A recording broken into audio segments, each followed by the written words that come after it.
today's class. At first we will learn about Cauchy squares inequality. If u1, u2, un and v1, v2, vn are two sets of real numbers, then summation I equal to 1 to n ui vi whole square is less or equal to summation I equal to 1 to n ui square into summation I equal to 1 to n vi square.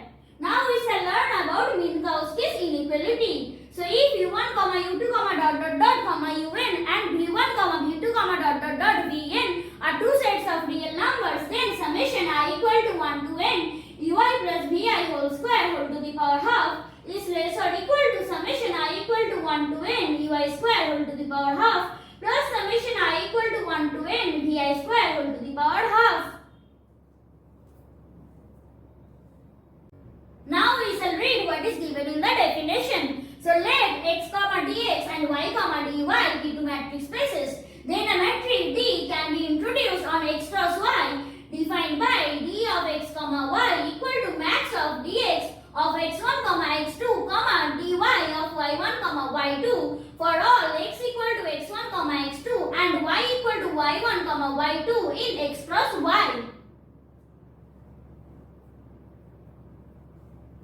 Now we shall learn about the properties of a pseudo-matrix space.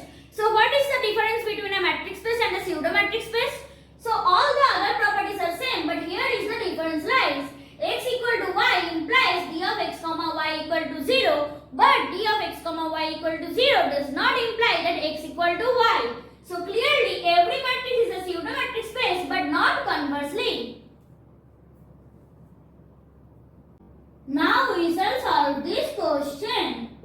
So clearly d of x, y is greater or equal to 0 for all x, y belonging to R, and x equal to y implies d of x, y equal to 0. Again, d of x, y equal to mod of x square minus y square equal to mod of y square minus x square equal to d of y, x. Let z belongs to R. Then d of x, y equal to mod of x square minus y square equal to mod of x square minus z square plus z square minus y square less or equal to mod of x square minus z square plus mod of z square minus y square equal to d of x, z plus d of z, y.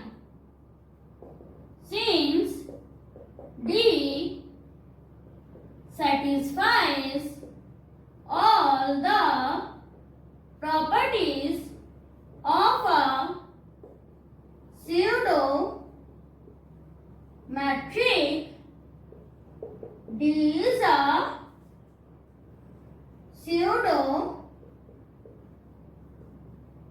matrix space, or it is better to write R, D is a pseudo matrix space, but x equal to minus y not equal to 0 implies x squared equal to y squared and d of x, y equal to 0, which contradicts the property of a matrix space. So, it is not a matrix space. So that's it for today. We will meet in the next class. Till then,